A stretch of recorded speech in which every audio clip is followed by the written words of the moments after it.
The 2024 Republican presidential primary field is taking shape. This week, former South Carolina governor and former UN ambassador Nikki Haley publicly announced her candidacy.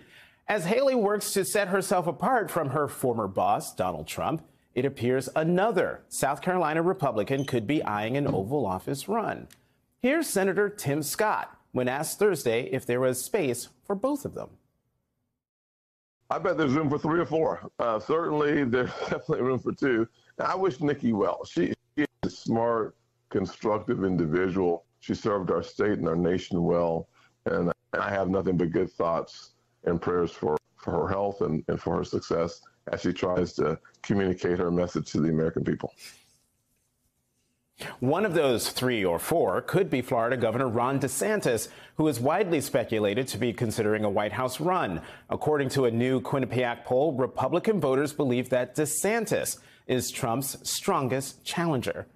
Joining me now is John Reinish, Democratic strategist and managing director at Mercury. Good morning. John, welcome back to the Sunday Show. Thank you so much. All right, so Nikki Haley, does Yes. she even stand a chance in the Republican primary? I mean, first of all, it depends on, which Nikki Haley shows up. Like, will the real Nikki Haley please stand up?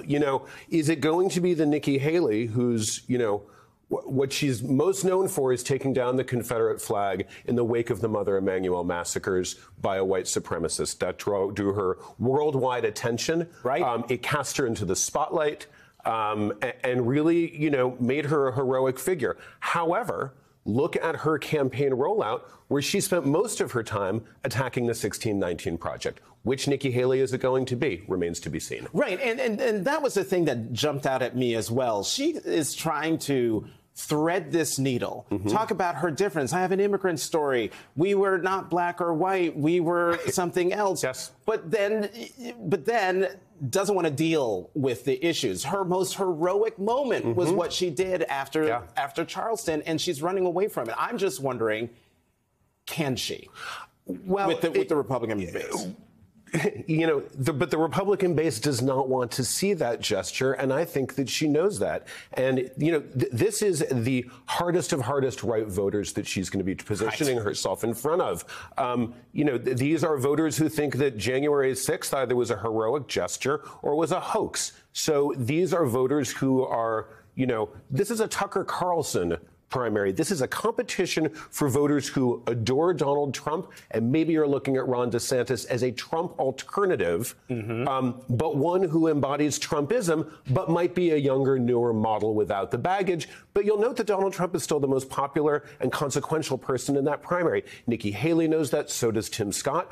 Odd that he offered her thoughts and prayers. That was an odd phrasing. That's a little bit of a weird one, but, okay, let's see how that plays out. But, they all know that they're competing for the hardest right voters. And since you mentioned Tucker Carlson, let's take a little detour here and talk about the Dominion voting lawsuit, where we find out, we long suspected this, but now we see in black and white, in print, that Tucker Carlson says on air the election was stolen, this is fraud. But then we see in text messages that he and Laura Ingraham and Sean Hannity and everyone, they know what the truth is, and they're talking like, this person's crazy and this is lunacy. Right up to the Murdochs. Right. Rupert Murdoch himself said a lot of these same things. And so then, if it's a Fox primary, are we going to see Fox shift with the winds depending on who's up and who's down in these polls? Sure. Well, look, I think, it's what's been made so clear by these text messages revealed by this lawsuit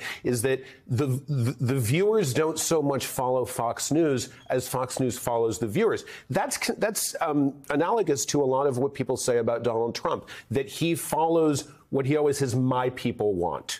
He follows his people and is frightened of losing them, and that's the same deal with the Fox News. But yes, it's going to be very interesting to see how that plays out. Tucker and the Fox News opinion team are going to be among the most consequential in this primary. So let's bring in Republican media strategist Rick Wilson. He's also co-founder of the Lincoln Project and author of Running Against the Devil. Rick, great to see you. Welcome back to the Sunday Show.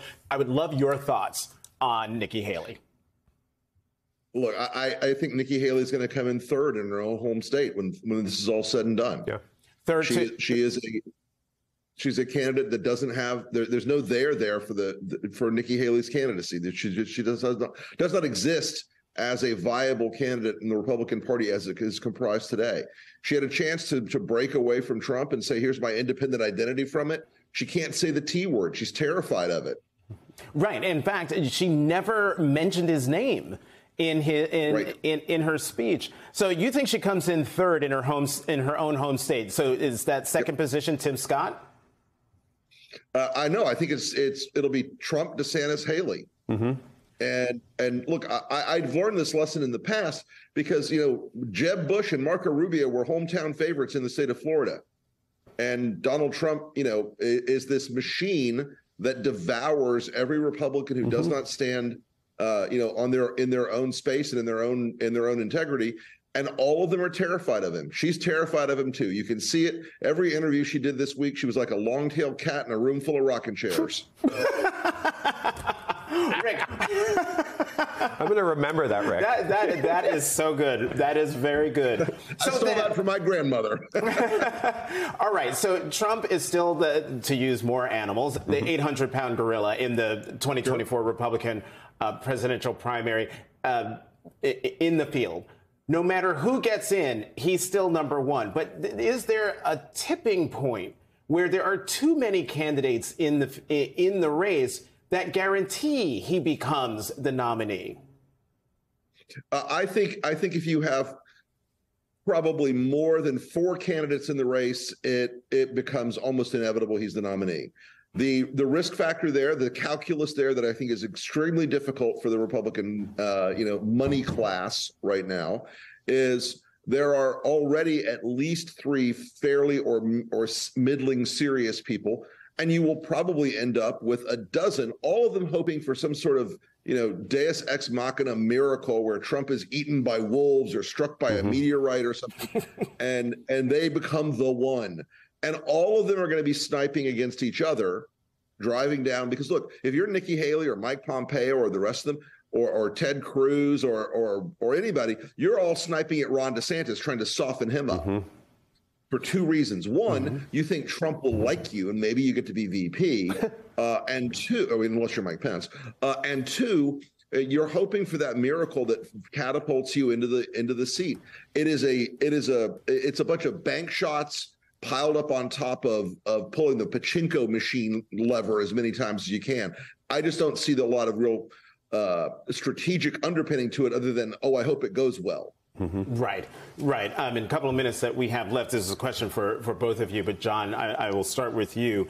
Is Trump President Biden's best hope for re-election? Or can President Biden beat any of these people who might get their nomination? Joe Biden has excelled when he does really popular things and sticks up for really popular things. Case in point, Medicaid, Medicare, Social Security.